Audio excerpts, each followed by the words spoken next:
I first ran into Cassandra back in college. She was a solidly built girl, always wore these huge, thick glasses and had a bit of a skin problem. Cassandra majored in art, and her style? Let's just say it was way out there. Her outfits practically shouted, "I don't follow trends." But if I'm being honest, most of us guys, including me, didn't find her look all that appealing. Even though we were in totally different majors, she was in art and I was doing production tech, we ended up in a few of the same computer graphics classes. We were both there for different reasons. She needed the credit to graduate and I was there to learn AutoCAD. So when we got paired up for a group project, I realized that despite sharing classes, we'd barely spoken before. It was pretty obvious we were living in different worlds. I was the typical sports guy who hung out with the popular crowd, while Cassandra smoked, hung around with the artsy, beatnik crowd, and seemed totally comfortable in her own skin. While I was usually dating cheerleaders and fellow jocks, Cassandra seemed to get cast as the backup girlfriend in her friend group, the one guys went to if things didn't work out with someone else. But as we started working together on our project and spending more time together, I found myself glancing over at her, wondering if I'd been a little too quick to judge. She must have noticed because one evening, our conversation shifted from schoolwork to personal stuff. Just then, my girlfriend showed up to pick me up, and as I left, I felt this unexpected pang of sadness. And I think she felt it too. The next day, though, when we met up in class, Cassandra was cold as ice toward me. Confused, I asked her what I'd done wrong. "You're a complete idiot," she blurted out, looking like she was on the edge of tears. Sensing that she needed to talk privately, I gently took her hand, and we walked over to a nearby bench with a couple of drinks. "What makes me such a jerk?" I asked, trying to lighten the mood a bit. "Because you are," she said, tears actually rolling down her cheeks. "I thought you were different. Even though you're not exactly artistic." She paused, then blurted out, "Then you just went off with that girl. You're upset because I went on a date?" I asked, completely thrown off. "No," she snapped, "it's just that guys like you don't care about real connection. You just want some shallow relationship with a pretty face, never giving a thought to a woman who would actually love you." I took a deep breath, trying to stay calm. "Look, girls with good looks also know how to use them. They make it obvious when they're interested," I replied, feeling a bit annoyed. Cassandra just glared at me, fists clenched. Her eyes had this spark of anger, but also something deeper. I decided to bridge the gap. I took off her oversized glasses, revealing the soft beauty she'd been hiding, and kissed her, a deep, intense kiss. Later, I found out it was her first real kiss outside of family. That kiss led to more than just a moment. It opened a door between us. We ended up spending a lot of time together on that park bench, sharing deeper things about ourselves than I'd ever expected. Over the next few weeks, we grew closer, finishing up our project together. We nailed it too, ended up with an A. Once Cassandra and I started dating, she made some changes to her style. She switched to contact lenses, saw a dermatologist, and even started dressing a bit more traditionally. I never asked her to give up her bohemian style, it was all her idea. But as we went out more, she said she felt like updating her look and invited me along for some shopping. We had a great time, with her wanting my opinion on everything. I suggested she try a pair of jeans, explaining that they're popular, even among artists. She was hesitant, saying she felt too big for jeans, but I reassured her by comparing her to the full-figured models you'd see in Rubens' paintings. She finally went for it, and honestly, she looked fantastic. The only problem was her tops and sweatshirts didn't really match the new style. When I suggested trying some new tops, she teased me, saying I only cared about her chest. I laughed and admitted she had a point, but I also said she looked amazing and that I wanted her to feel confident. She playfully agreed to pick out a few new tops for my sake, and I couldn't help but feel lucky. Being close with Cassandra felt almost magical. She was like a fairy tale princess, something innocent and enchanting about her. Our time together wasn't wild, but it was incredibly special, and I wanted to make sure she felt cherished.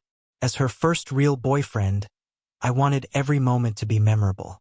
Over time, she grew more comfortable and even started initiating intimacy herself. We didn't get into any wild or unusual stuff, but every moment felt precious because I truly loved her. One day, A few weeks later, Cassandra looked in the mirror and said she felt like a bigger version of the kind of women she'd once criticized. I pulled her close and assured her she was my girlfriend. No matter what, I thought she was perfect. We were incredibly happy together, and after graduation we got engaged. I landed a job at an automotive design firm, and Cassandra started working for an art magazine. My family absolutely loved her and welcomed her with open arms. Cassandra's family was just her mom and her sister, though, and I wasn't the biggest fan of them.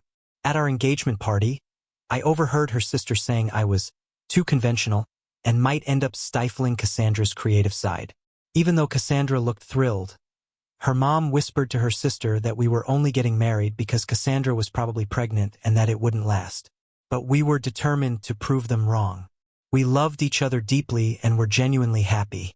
7 years into our marriage, Cassandra's mom, Sophie, started dropping not-so-subtle hints about wanting grandchildren. With Cassandra and me being her only chance at grandkids, her sister couldn't have children. Sophie was persistent. Cassandra would just smile and say we were trying, but in truth it wasn't going well. After a few years of unsuccessful attempts, Sophie took matters into her own hands and booked us appointments at a fertility clinic. She made it sound like it was probably my issue, so I went through the tests, provided samples, and waited anxiously for the results. When the tests came back, I found out everything was perfectly normal on my end. Sophie, upon hearing this, laughed and said we'd just have to keep practicing until she got her wish for grandchildren. But Cassandra's test results were a different story altogether, and they changed everything. We found out she had several reproductive health issues, making it extremely unlikely, if not impossible, that we'd ever be able to conceive naturally. It was a blow that hit us both hard. That night, I held Cassandra close as she cried, whispering to her that we still had options, whether it was adoption or trying other treatments. But deep down, I couldn't help but feel a surge of anger at her mother for pressuring us into this whole situation. Through her tears, Cassandra murmured, "If you want a divorce, I'd understand. I'll never leave you unless you push me away." Her voice broke my heart. Trying to reassure her, I said, "Cassie, I'd never leave you. You're everything to me. Don't ever think I'd betray you for something like this." I then admitted that her mother had even hinted she might go to someone else just to have a child. "That'll never happen, Cassie. I'd never hurt you like that." She looked at me, eyes swollen and full of worry, and asked, "Why would you stay with a woman who can't have children?" I wanted her to feel my sincerity as I told her, "Because I love you more than anything, Cassie. Losing you would be the worst thing that could ever happen to me." She took a deep breath, some of the tension finally easing, and eventually drifted off to sleep. Those days are honestly a bit of a blur now. I can barely remember the details, but I do remember her pain and my determination to stay by her side no matter what. 2 days later, we got a call from the clinic, asking us to come in for another appointment. During the consultation, the doctor told us she had forwarded Cassandra's test results to a specialist. We weren't expecting much more than a routine follow-up, but the news we received shocked us both to the core. Cassandra was facing an aggressive form of early-stage cancer. Suddenly, all the little things started making sense. Her exhaustion at only 25, the random aches, the mood swings. It was terrifying, but the silver lining was that we'd caught it early, giving her a solid shot at a full recovery. The doctor immediately referred us to a specialized oncology center, and the very next day we were back in the hospital for more tests. That was the start of Cassandra's intense battle. I took leave from work so I could stay by her side through every appointment, every treatment, and every exhausting day in between. In the following weeks, Cassandra underwent surgery to remove affected lymph nodes, followed by radiation therapy. I practically lived at the cancer center, staying in the family suite so I could be with her around the clock. Each morning, I'd be there to greet her, spend the day keeping her company, and even stayed overnight until she finally fell asleep. Her mother and sister would visit occasionally, though they were often distant and a bit cold toward me. Maybe they thought I was somehow to blame for her illness. Unfortunately, the radiation wasn't working as we'd hoped. It was harming healthy tissue along with the tumors. So we turned to chemotherapy. Cassandra's weight dropped significantly, and we knew her hair might fall out soon as well. The nurses were incredibly kind, doing everything they could to help me support her, but one nurse, in particular, made a difference. Her name was Ella. She was tall and slender, with striking red hair and warm green eyes that somehow always seemed to sparkle with kindness. She'd greet me with a gentle smile, sometimes a little joke, and offer me a comforting hug when I needed it most. Ella was a godsend, helping me keep my spirits up as Cassandra's battle grew harder each day. With her encouragement and support, I was able to keep a positive outlook for both of us, even as the journey became more challenging than I'd ever imagined. Most of the oncology nurses worked 4 10-hour shifts, giving them 3 days off, but Ella had a different schedule. She was there from 10 p.m. to 8 a.m. This meant that she was always around when I left Cassandra each night, and again when I returned at 6 a.m. Ella was a constant source of warmth and support, especially for me. She was consistently upbeat, always finding a way to lighten the mood, no matter how exhausted I felt. The only time I saw her lose her cool was during a tense exchange with Cassandra's mother, Sophie. One evening, Sophie made a comment suggesting that I might abandon Cassandra now that she was sick. Ella's response was immediate and fierce. She actually threatened to set things straight if Sophie continued. Ella said, "This environment is already heartbreaking enough.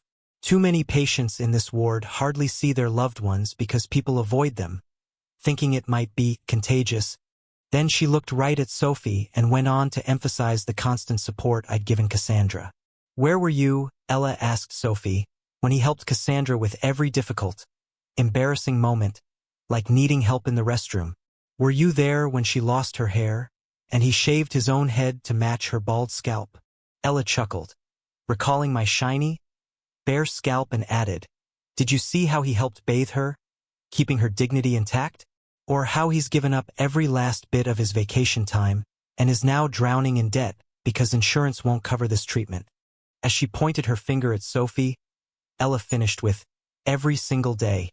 He's been right here, holding her hand, telling her how much he loves her. And you're going to question his devotion?" When I heard about this later, I couldn't help but smile a little. Several nurses filled me in, each one clearly outraged at Sophie's behavior. The whole ordeal seemed to soften Sophie's attitude toward me. She even reached out once to pat my shoulder as I held Cassandra's hand during one of her naps. It was a small gesture, but it showed me she was finally starting to understand the depth of my commitment. Though chemotherapy left Cassandra exhausted, it worked. She came out cancer-free. Her hair started growing back, and we adopted a healthier diet to help her regain her strength. She underwent several plastic surgeries to remove excess skin from her weight loss. After everything, she emerged as a new woman, 80 pounds lighter, with clear skin, contact lenses instead of glasses, and hair that was slowly returning to its former fullness. People who had known her couldn't help but do a double-take when they saw her. Though she wasn't as striking as Ella, Cassandra was truly the best version of herself, and my love for her only grew. I went back to work, taking on as many hours as I could to cover the mountain of medical bills we'd accumulated. Cassandra couldn't work for a while, but our relationship felt stronger than ever. Our intimate life, always a source of closeness, became even more meaningful as Cassandra expressed her gratitude for how I'd stayed by her side through it all. It was as if our bond had only deepened, proving that nothing, not sickness, not family criticism, not debt, could shake what we had. During the weeks after Cassandra's recovery, I noticed she was spending more time with new friends, many of whom were women from her old job. It seemed like a way for her to branch out. She'd never been especially social outside of our relationship. Maybe it was her way of celebrating life after cancer, a kind of affirmation. I didn't think too much of it at first, but it was becoming more frequent, and I couldn't shake a strange feeling. Little did I know, things in our marriage were shifting beneath my feet. Soon, Cassandra began coming home late, often looking tipsy and laughing about how much fun she was having. She'd say, "I've never felt so alive," while I sat there, exhausted from the 12 to 16-hour shifts I was working to cover her medical expenses. She'd throw on outfits that were more revealing than anything she'd worn before, and when I asked about it, she shrugged it off, saying she just wanted to show off her new body. It's just for fun, she'd say, and I'd nod, feeling that uneasy twinge grow stronger. When had it become necessary for her to seek so much outside attention? Even though I sensed that something was wrong, I couldn't bring myself to confront it directly. Cassandra had been my entire world, and we'd been through so much together, especially during her fight with cancer. Meanwhile, all my hard work was paying off, and I'd just been given a promotion, a raise, and a bonus. I saw this as a sign of hope, a chance to plan something special for her, to rekindle our connection. Instead of telling her right away, I planned a small surprise birthday celebration to tell her the big news. I wanted us to dream together about a fresh start, maybe even moving somewhere new to start the next chapter of our lives. But everything came crashing down before I even got the chance. During a routine checkup at the clinic, Cassandra bumped into Ella, the nurse who had been such a source of support during her treatment. Cassandra had never really liked Ella, mostly because of her looks and the warmth she'd shown me during Cassandra's treatment. Even though Cassandra had lost weight and gained confidence, she still seemed to feel inferior to Ella. "Hey, Cassandra," Ella greeted her warmly. "It's unusual seeing you without your husband." "I'm not without him. He's just at work," Cassandra replied quickly, sounding defensive. "Why do you ask?" Ella gave her a kind smile. "Oh, no reason. You're just lucky to have someone who loves you so much. A lot of men get selfish or drift away, but I see the way he looks at you. I'd be so lucky if someone looked at me like that." Cassandra cut her off abruptly, clearly uncomfortable. "It doesn't matter." And with that, she made an excuse to leave, clearly rattled. Knowing I'd be tied up with work all day, Cassandra didn't head home but instead went to a bar she'd been at the night before, figuring she could have a quick drink before I got home. As she walked in, she was greeted with a hug from Evelyn Harper, an old friend from college. "Oh my God, Cassandra, it's been ages," Evelyn exclaimed. "You look amazing. I almost didn't recognize you with all that weight gone." Cassandra gave her a sheepish smile. "Thanks. Just hanging out, enjoying life." Evelyn asked about me, and Cassandra gave a short, "Oh, he's good," before they joined a group of men who had just arrived. She barely hesitated before one of them asked her to dance. Caught up in the thrill of the moment, she laughed, danced, and seemed to forget about the time or anything else. But as she became more engrossed in the music and the flirtatious attention, she didn't notice her phone lighting up on the table nearby with missed calls from me. When I opened the door to the bar that night, it seemed like everyone turned to look. Everyone except Cassandra, who was too caught up in dancing to notice. But Ella noticed her right away. Ella ordered a sandwich and observed Cassandra's interactions from a distance, quietly taking it all in. Then, without saying a word, she left, clearly with something weighing on her mind. Over the next few days, I threw myself into planning Cassandra's surprise birthday party. I wanted it to be a special celebration, a way for us to reconnect. I invited her mother, sister, and a few of her friends, bought thoughtful gifts, and hoped the night would help revive our relationship. To my surprise, my mother-in-law even offered to help with the decorations. Despite our differences in the past, we'd become closer during Cassandra's illness. She may not have thought I was her daughter's perfect match, but she respected my commitment and care for Cassandra. But as the days went by, Cassandra's behavior grew more concerning. She continued coming home late, looking distracted, and any intimacy between us seemed to fade. Our once vibrant love life was almost non-existent now, and I couldn't remember the last time we'd shared a moment of closeness. Meanwhile, some of the women at my job picked up on the strain and occasionally offered their company, hinting that maybe I deserved a break. One evening, as I got home from work, the phone rang. "Hey, Liam, it's Ella," came her voice on the other end. "Oh, hey, Ella. Any update on Cassandra's test results?" I asked, wondering if this was about some recent medical news. "Not until tomorrow," she replied, her tone serious. "But there's something important I need to talk to you about. Could we meet somewhere? It won't take long." "How about the park across from the hospital?" I suggested. It was a place Ella and I often met during Cassandra's hospitalization to chat and grab a quick dinner while she was in treatment. It held good memories for both of us. "Perfect," she said. "I'll be there in 20 minutes. At the park, I spotted Ella sitting on a small bench under the lamplight, looking pensive. I walked over and gave her a smile, but I felt a strange heaviness in the air. Am I behind on payments? Or is Cassandra sick again?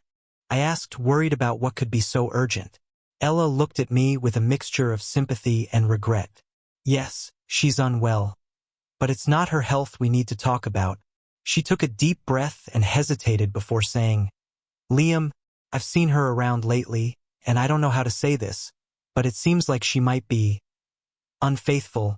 I took a step back, feeling the words hit me like a punch. Unfaithful? I replied, incredulous. No, Cassandra would never do that. She loves me. You're a good nurse, Ella, and a friend, but you're wrong. She sighed. I really hope I am, Liam, but I've seen her in places where I'd least expect, with people who, well, they didn't seem like just friends. The doubt crept in, but I pushed it away, angry at the thought. You don't have proof, just some vague suspicions. Maybe you should keep an eye on your own life. I started to walk off, but Ella reached out and gently took my hand. I froze as she brushed her fingers against my cheek, her touch soft and full of empathy. I hope I'm wrong, Liam, she whispered, sadness in her eyes. It's just painful to see you hurt for someone who might not be worth it. If you ever need a friend, I'll be here. With that, she slipped a small card into my hand. I tucked it into my pocket, watching her walk away into the night. It had been a long time since Cassandra and I had been close, and in that quiet moment, I felt a shiver, both from Ella's touch and the possibility that everything I'd believed might be unraveling. As I watched Ella walk away that night, I couldn't ignore the unexpected surge of desire that her touch had stirred in me. It wasn't planned, and yet somehow, everything seemed to be unfolding beyond my control. Ella had seen what I was blind to or perhaps unwilling to see, that Cassandra was slipping away. She knew that if I found out too late, it would be a crushing blow. Better to suffer small stings now than one devastating heartbreak down the line. Ella didn't want to hurt me. She genuinely believed I deserved to know the truth about my wife. Somewhere along the line, her feelings for me had shifted. Maybe it was watching how I devoted myself to Cassandra, never faltering, even when Cassandra treated me more like a caregiver than a husband. Ella was well aware of her beauty. She'd heard it her whole life, but despite plenty of relationships, she'd never known the kind of love I showed Cassandra. The love that sacrifices, the love that never questions or hesitates. Now, Ella realized she'd give anything to have that kind of affection in her own life. She was ready to help me see the truth, but she also knew it could come at a cost. 2 nights later, I returned home brimming with excitement. I'd spent weeks planning a small, intimate birthday party for Cassandra, hoping to reignite the spark between us. But as the night wore on, I couldn't help but notice her growing distance, the increased drinking, the way she seemed to come alive everywhere but with me. Eventually, I dozed off, waiting for her to come home. But when I woke up in the early hours, she was only just crawling into bed beside me, a sleepy smile on her face. She rolled over, acting as if nothing were wrong, and I tried to ignore the nagging voice in the back of my mind. Cassandra, who once hated parties when we first met, now seemed almost desperate to be out, making up for lost time. I tried to reason that maybe she was celebrating her hard-won victory over cancer. But part of me longed for her to celebrate with me. Even as I lay there beside her, I couldn't shake the feeling that I was being selfish. At 6:30 a.m., Cassandra's mom, Sophie, arrived with her other daughter, Eliana. Together, they started decorating the house, hurrying to get everything ready before Cassandra might wake up and spoil the surprise. I had only invited a few close friends to keep things intimate, hoping that a small gathering might bring us back to each other. By 9 p.m., guests began to murmur and exchange glances, wondering where Cassandra was. They left their gifts, made their excuses, and started trickling out by 11 p.m. Eventually, it was just Sophie, Eliana, and me, all staring at the clock, wondering what had gone wrong. I tried calling Cassandra again, and this time she finally picked up. "Hey, love," she slurred, sounding unmistakably drunk. "I'm on my way home soon. Where are you?" I asked, my voice strained with concern. Oh, Mom suggested grabbing a drink. So I joined her and we lost track of time, she mumbled. Then she added, I didn't want them bringing down your party vibe. So I ended up with her and my annoying sister. In the background, I heard a man's voice, low and persuasive, coaxing her to come back for one more round. My heart dropped as I realized just how far things had spiraled. I tried to hold it together, hoping she'd come home soon so we could at least talk. But she didn't. The painful truth was dawning on me, and the weight of all I'd tried to ignore felt like it was crushing me. It wasn't just the late nights or the drinking. It was the distance, the indifference, the clear lack of respect she showed by ditching her own birthday celebration that I'd spent weeks planning. I hung up the phone, numb with disbelief, waiting alone in the house that felt emptier than ever. As I hung up the phone, trying to keep my composure, Cassandra's words echoed in my head, haunting me. Sophie must have seen the anguish in my face because she gently reached out and said, Listen, Liam, I know I may have doubted you at first, but that's changed. I've seen what you've done for her, and you deserve better. Eliana, however, didn't hold back. What nerve, she muttered, clearly frustrated with her sister. I took a deep breath and pulled myself together. Thank you both for coming, I said, regaining my composure. I'll clean up here and put Cassandra's gifts away. I managed a weak smile. You're welcome to stay, but honestly, I'm not sure that watching her arrive will help anyone. Why not? Eliana asked, arms crossed. As her sister, I'd love to see her face when she realizes we know the truth. I shook my head. She's been through a lot battling cancer. We don't know the full impact of all she's been through. All we can do is support her and hope things get better. My voice was barely above a whisper as I finished. With quiet nods, Sophie and Eliana left, shaking their heads in frustration. After they were gone, I packed a few clothes and essentials, leaving a note for Cassandra on the kitchen table. I couldn't keep going like this. I needed some space to think, to figure out my next move. I made sure to grab everything I'd need to stay away for a while. The next day, during my breaks at work, I found myself scrolling through ads for divorce lawyers, trying to decide what to do.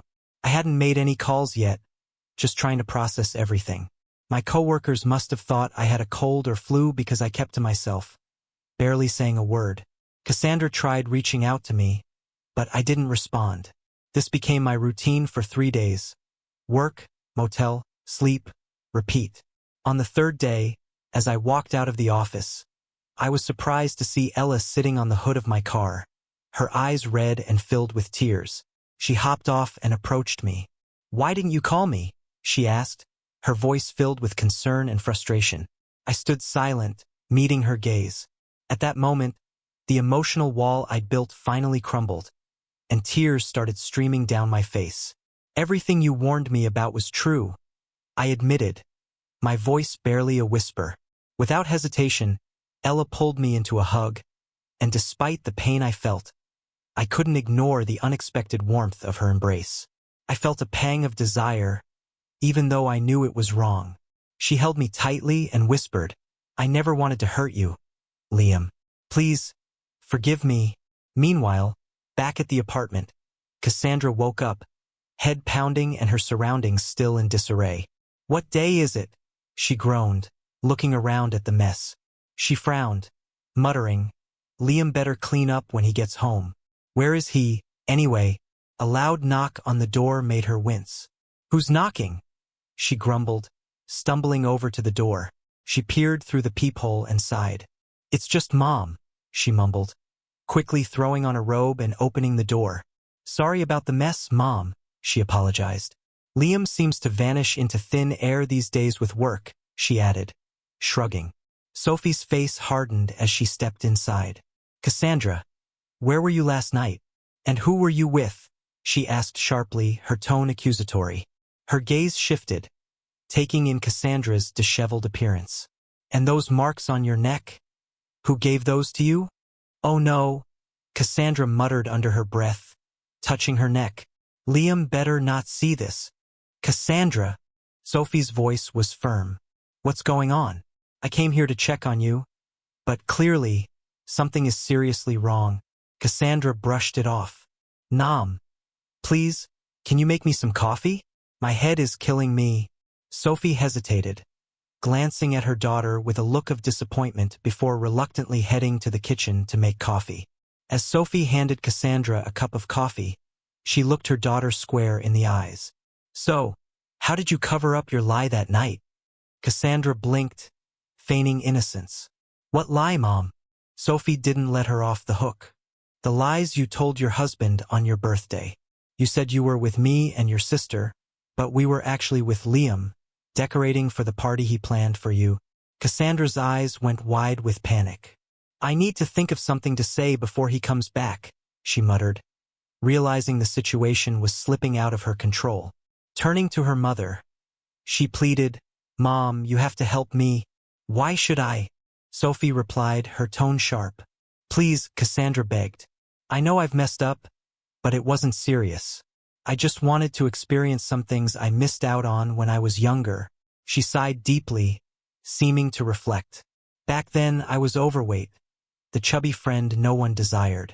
But then I met Liam, and everything changed. He saw me as beautiful and made me feel attractive. For the first time, I felt like I mattered to someone.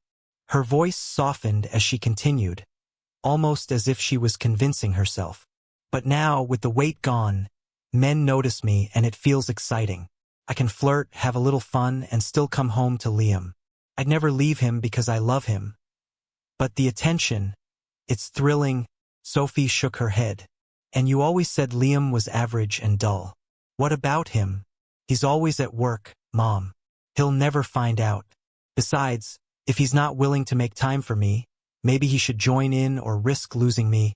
Sophie sighed, reluctantly handing Cassandra a note she'd found in the kitchen. You might want to read this before assuming he'll stay in the dark forever. Cassandra's hands shook as she took the note. As she read it, her face fell, and she sank to the floor, a wave of emotion washing over her. In his letter, Liam expressed that he'd seen her grow stronger and more confident since beating cancer and that she deserved happiness. But he also shared his realization that maybe he no longer had a place in her life. He mentioned that if he didn't hear from her that night, he'd assume it was over and would begin the divorce process to give her the freedom she seemed to want. He ended by wishing her happiness and hoping her next partner would appreciate her as much as he had. Overcome with guilt and disbelief, Cassandra began to sob, clutching the note to her chest. Sophie looked down at her daughter, torn between pity and disappointment, thinking sadly of all her efforts to raise her well. Meanwhile, across town, Ella was guiding Liam into her home.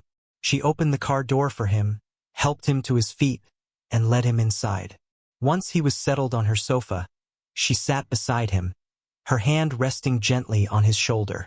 She watched him, understanding his hurt and frustration, and quietly let him know that he wasn't alone in this, offering the support he needed to begin healing.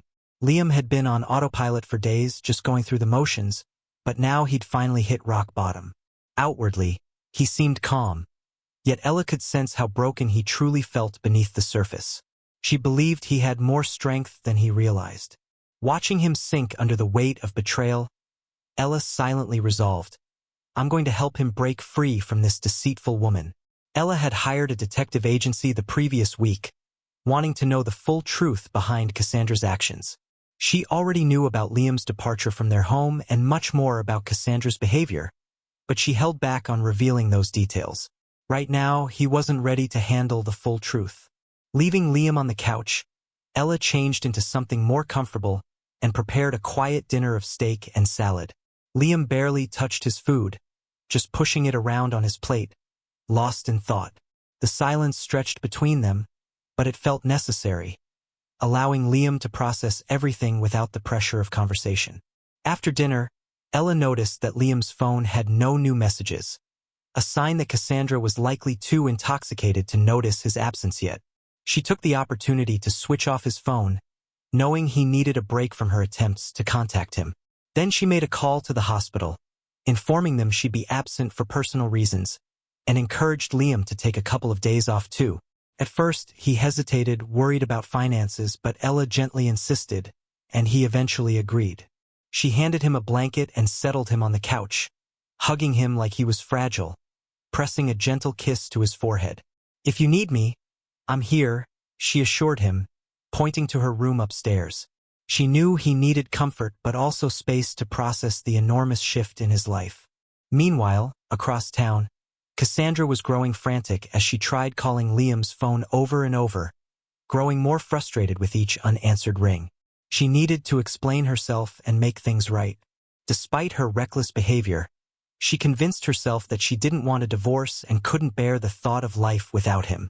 He'd always been her pillar of strength, standing by her side through every struggle, even when she was overlooked by others. Remembering how he'd shaved his head in solidarity with her during her cancer treatment, she felt foolish and ashamed. Desperate for answers, Cassandra dialed his workplace, hoping to reach him there. To her surprise, she learned that he'd taken a few days off. The guilt hit her hard, realizing that Liam's absence was more serious than she'd assumed.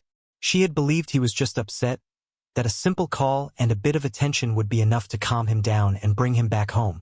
But the more she thought about it, the more it dawned on her that he might not return as easily as she'd envisioned.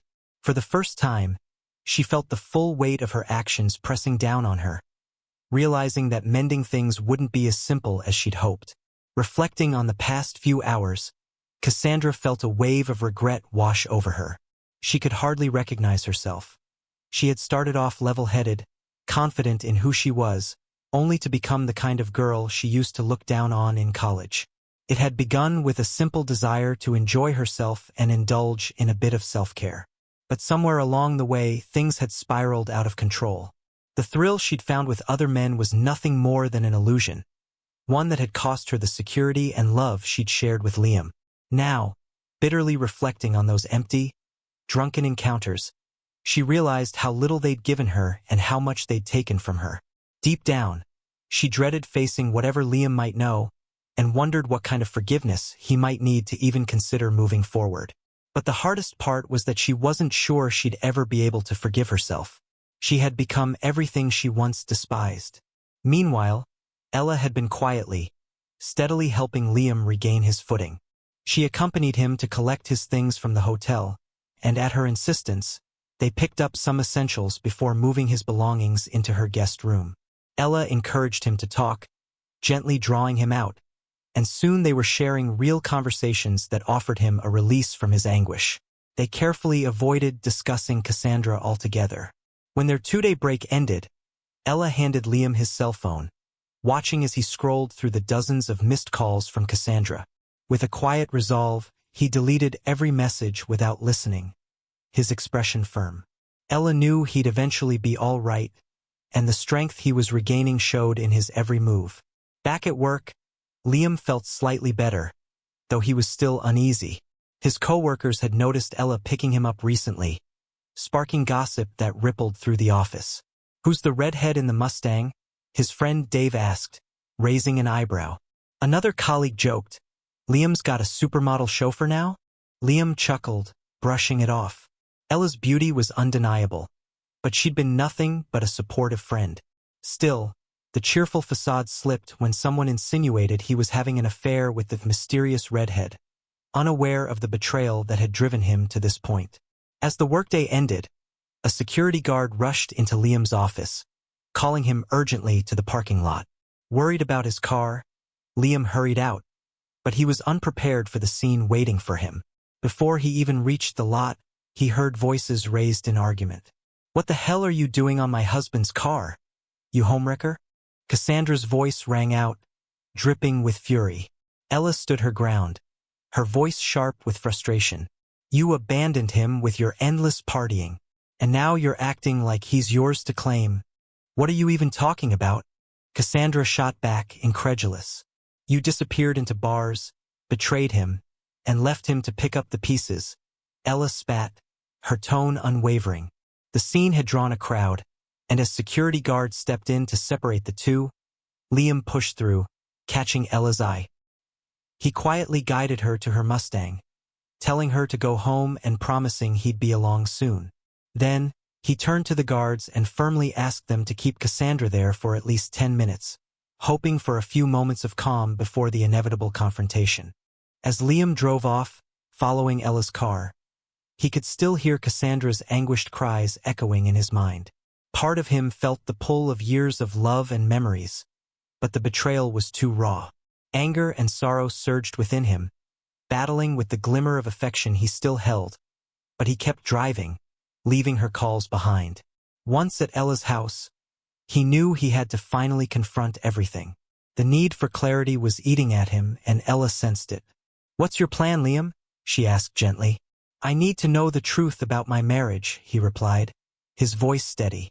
"Are you absolutely sure you want to know?" she questioned, concern filling her eyes. "Absolutely," he confirmed.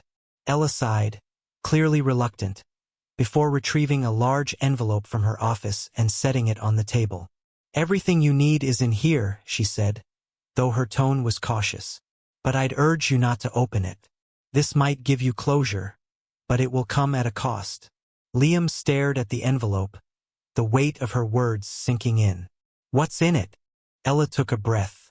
"When I first warned you about her, I knew I had no proof. But I anticipated you might need solid evidence one day, so I hired a private investigator. My cousin owed me a favor, so it didn't cost much." She glanced down at the envelope, her hesitation clear. "There are photos, audio recordings, receipts, everything. But if there's still love left in your heart for her, seeing this might only deepen the wound." Liam's hand hovered over the envelope as Ella continued. "You already know she betrayed you. But seeing it all, it will haunt you, Liam. Sometimes knowing is enough." With that, she gave him space, heading to the kitchen and casually asking, "What should we do for dinner?" But the envelope on the table held all his attention. He took a breath, steeling himself, and pulled out the first photo. It showed Cassandra lying across a bar table, her dress hiked up, surrounded by men, caught in a moment that shattered him. His hands shook as he returned the photo to the envelope, unable to bear more. He stumbled back onto the couch, his face in his hands, struggling to breathe as the weight of it all crashed down. Ella returned and wordlessly sat beside him, wrapping her arms around him as he broke down. They sat in silence, his pain palpable, her quiet presence the only comfort he could feel. The next morning, after claiming illness, Ella accompanied Liam to a divorce attorney she'd recommended. Naomi, the attorney, assured him, "I'll make this as painless as possible." She reviewed his situation and noted that, without children and minimal assets aside from medical bills, it would be a straightforward case. "The debt from her treatment, it's on you?" Naomi asked, surprised. "Yes," Liam replied, his voice heavy. "I'll handle it." Naomi shook her head at his generosity but acknowledged it. "This should go smoothly, but if she contests, we'll be prepared to use the evidence. The paperwork will be ready in a few days." In the days that followed, things took a sharp turn. When Cassandra received the divorce papers, she tore them apart without reading a word. She refused to sign or even acknowledge the need for an attorney. Furious, she made it clear that she would contest the divorce and vowed to fight it every step of the way. Instead, she proposed a legal separation, insisting on marriage counseling and asking for another chance to save what was left. But Liam's resolve had hardened. He knew he couldn't go back, not after all he'd seen and felt. Cassandra begged Liam to come home, desperately pleading for another chance to save their relationship. The threat that her infidelity could ruin her reputation if evidence surfaced didn't seem to faze her. When Naomi warned her of the consequences, Cassandra scoffed and fired back, demanding that Naomi find a way to stop the divorce. She was defiant, even going so far as to sneer, "If you need to fly to Rome and tell the Pope I was unfaithful, I'll buy your ticket. But I'm not giving up my husband without a fight. No one, not even that redhead, will take him from me." Cassandra refused to discuss any alternatives until she could speak with Liam directly, digging her heels in with determination. Naomi later shook her head and remarked to Liam, "She's being unreasonable. Honestly, it would look better in court if you met with her at least once. Refusing could work against you." 2 days later, Liam found himself in Naomi's office, sitting across from Cassandra. The tension was palpable as she looked at him, her voice quivering. "Why are you doing this to us?" "You brought this upon us, Cassandra," Liam replied, his tone controlled. She took a shaky breath. Maybe I went too far, drank too much, and neglected you. I understand why you're hurt, but we've been together for 10 years. Liam, I love you. Please, believe me. Liam shook his head, the pain evident in his eyes. You lied to me, betrayed my trust, and shattered everything I believed about us. You didn't care about my feelings. It was all about your fun. But, Liam, I fought cancer. You don't understand what that's like, she said, her voice softening. After surviving that, I just wanted to live a little, experience things. Going through something like that changes you. Liam looked at her, his expression hardening. I get it, Cassandra, but you're wrong if you think that justifies any of this. Now, you'll have all the time in the world to live the life you want with no one in your way. Do whatever you want. Be with whoever you want. I'm done. Cassandra's face crumpled as he stood up. Liam, you can't just leave me like this. What do you mean I'm wrong? Liam stopped in the doorway and turned back. His voice was quiet but filled with a deep hurt. You didn't fight cancer alone, Cassandra. We fought it together. I was there every single day. You had medicine to help with the pain, but I had to watch the person I loved suffer, helpless to do anything but be there for you. His voice broke, and he took a shaky breath. When you were in that hospital, I had to be the strong one, keeping your spirits up. But inside, I was falling apart. Every night after visiting hours, I'd go home and cry, terrified I'd lose you. Then every morning, I'd put on a brave face and come right back. He paused, his gaze unwavering. When you finally got better, I wanted to live too. I wanted us to enjoy life together. But instead, you were out drinking, flirting, and cheating. One of us had to work, to pay for all those bills and keep things afloat. That was me. You've got a new body, a new outlook, but I've got nothing left. I've given everything, and you threw it away. The room fell silent, Cassandra staring at him, stunned. Liam held her gaze for a moment, then turned and walked out, leaving her alone with her regret and the reality of what she'd lost. Liam looked Cassandra in the eyes one last time, his voice calm but filled with exhaustion. You say you love me, but how do you think I feel knowing about all the men you've been with? I've got hundreds of thousands of dollars in debt and a broken heart to show for all of it. Where were those men when you were in the hospital? Cancer may not have killed you, but it killed our marriage.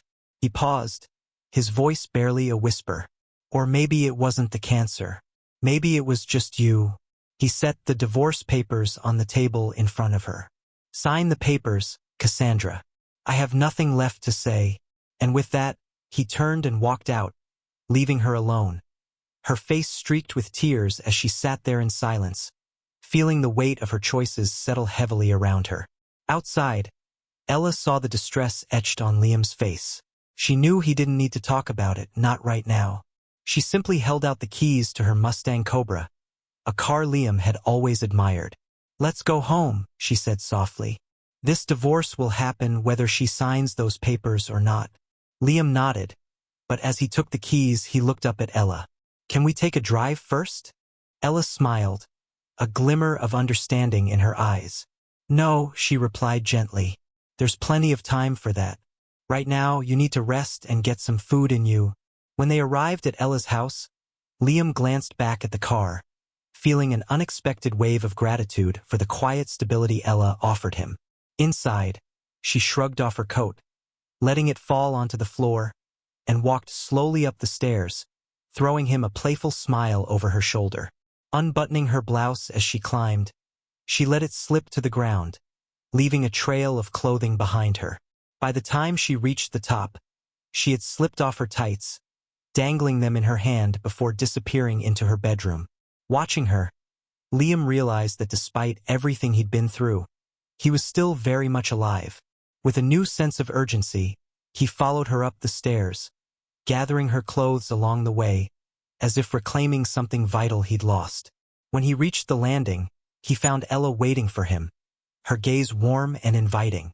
With a soft, knowing smile, she unfastened her bra, letting it fall and meeting his gaze with a confidence and intensity that took his breath away. As he stood there, she reached out, placing a finger to his lips, silencing the words he'd wanted to say. There was no need for words here. In that moment, he realized the profound difference between what he'd shared with Cassandra and what he was experiencing now.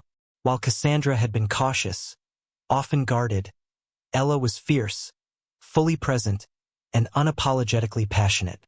She showed him what it meant to be wanted without reservations, and he found himself drawn in, letting go of the hurt, the past, and everything he'd once thought he knew. As they moved together, all the weight he'd been carrying began to lift, replaced by a quiet strength he hadn't felt in years. Ella had become wholly devoted to Liam, ready to be there for him anytime, anywhere. She knew how to make him feel cherished in a way that healed the wounds left by Cassandra's betrayal. With her unwavering support, Liam began to let go of his painful past, shifting his focus from the hurt with Cassandra to the future he could have with Ella. Ella's experience with her ex-husband's infidelity had taught her a hard truth. Some men would betray even the most devoted partners. She remembered the cruel words he had thrown at her. No matter how beautiful a woman is, she becomes old news after a while. But with Liam, Ella saw a man who was different, someone who genuinely valued her and the stability she offered. She resolved to treat Liam with the respect and love he deserved, determined to build a life with him now that Cassandra was out of the picture. Weeks passed, but Cassandra remained defiant, refusing to sign the divorce papers. She began plotting ways to catch Liam with Ella, hoping that by disrupting his new relationship, she could somehow win him back. She convinced herself that this act of retaliation would restore balance between them, believing that Liam still belonged to her. Without his presence in her life, she felt increasingly unwell and alone, longing for the security she once had. One day, Cassandra spotted Liam and Ella at a restaurant. Watching through the window, she saw Ella reach out to tenderly caress Liam's cheek. Liam responded by holding her hand and gently kissing it. Cassandra's heart sank as she realized this wasn't the casual fling she had expected. Liam was deeply in love with Ella. Overcome by jealousy and desperation, she burst into the restaurant, her voice shaking as she screamed for Ella to stay away from her husband. Ella remained calm, responding with quiet strength. "You're the one who let him go," she said, meeting Cassandra's furious gaze. "No, it wasn't like that," Cassandra stammered. "I was just having fun. I never wanted him to leave me." "You won't win him over, Cassandra," Ella replied, unshaken. "He'd already be yours if you'd just sign the papers." "Not in a million years," Cassandra shrieked, her defiance fading into exhaustion. She grew pale and swayed on her feet, struggling to stay upright. Embarrassed and defeated, she finally turned and left the restaurant, her retreat followed by murmurs from onlookers.